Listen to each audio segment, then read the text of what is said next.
এক একটা লাউ কত করে বেচো? এই 50 টাকা 60 টাকা তো লাউ পস্তা হয়ে গেছে, এরপর তো 50 টাকা 40 টাকা বেচা যায়। 10% জমির মধ্যে একজন কৃষক সফল হওয়ার গল্প তার মুখে আমরা শুনবো আজকে। কাজের পাশাপাশি তিনি 10% জমির মধ্যে লাউ, তিতা করল্লা এবং ঝিঙ্গা পাশাপাশি আরো অনেক কিছু করেছেন এই 10% জমির মধ্যে। গরুর জন্য ঘাসও কাটতেছি এবং কি আমার এই যে সবজি বাগান গাছ সেন হইব, গাছ তাহলে সেন হইতো না, গাছ লাল হয়ে যাইব। ঠিক আছে ঠিক আছে। হ্যাঁ, গরু ফাললাম ঘাস কাটিয়া, আর লাউ না আনন্দ বাজারে বিক্রি করলাম। এই যে লাউ তো দেয় যে মাশাআল্লাহ তোমার, হ্যাঁ ভালোই হইছে না? আলহামদুলিল্লাহ আলহামদুলিল্লাহ ভালো লাভ হয়েছে। হ্যাঁ, ভালো লাভ এক একটা লাউ কত করে বেচো?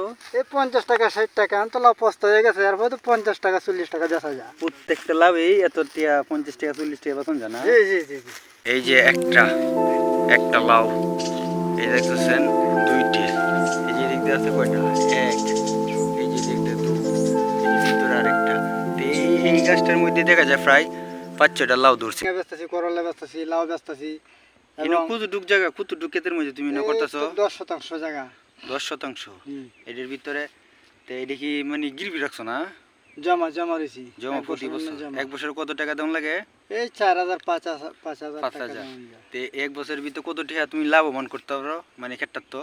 এক বছরে 2-3টা গরু ফাললাম, গরুর জন্য ঘাস কাটাম, প্রতিদিন এক বস্তা ঘাস কাটি এবং একদিন পরে তরকারি নিয়ে বাজারে যাই, বাজারে গিয়ে হাট বাজার মাছ এইভাবেই চলে। ঠিক আছে, আনি হাট বাজার চলে। আমার মতো গরু ফালেন, অভাবী যারা আছেন গরু ফালেন, হ্যাঁ কৃষকরা গরু ফালবেন, ঘাস খেত করবেন, হ্যাঁ সংসার আয় উন্নত হবে আর টাকা পড়বে না। হ্যাঁ, কামের হইতে বরকত দিব আল্লাহ। আর বিশেষ করে আমার আব্দুল হলো, আপনারা যা যেখানে মুসলমান নরনারী সবাই কিন্তু 5 ওয়াক্ত নামাজ ফরজ, 5 ওয়াক্ত নামাজ পড়বেন। সকলের কাছে আমার এটাই অনুরোধ, 5 ওয়াক্ত নামাজ পড়বেন। 10% জায়গার মধ্যে বা জমির মধ্যে একজন কৃষক কত পরিমাণ ফসল ফলাইতে পারে বা কত টাকা লাভ করতে পারে আজকে এই মামুরে দেখি কিন্তু শিখলাম। যে এই যে ক্ষেতটার মধ্যে দেখেন, এটার মধ্যে কিন্তু আমরা দেখাইছিলাম যে প্রথমে কিন্তু উনি করছে কি ঝিঙ্গার ভিতরে আপনার লাউ লাগাইছে, পাতি লাউ। এই লাউ কিন্তু সে বাজারে এনে বিক্রি করে ভালো লাভবানও হয়েছে এবং এই লাউয়ের ভিতরে পাশাপাশি কিন্তু আপনার আবারও ঝিঙ্গা লাগাইছে, ঝিঙ্গার পাশাপাশি আবার তিতা করল্লার গাছও আছে। তো এই সব মিলে কিন্তু একজন এই যে কৃষক সে কিন্তু ভালোই লাভবান, যেটা বুঝতেছি বা কাজের পাশাপাশি। তো একজন মানুষ কিন্তু চাইলে কিন্তু অল্প জায়গার মধ্যেও এরকম সুন্দরভাবে কৃষিকাজ করে কিন্তু লাভবান হইতে পারে।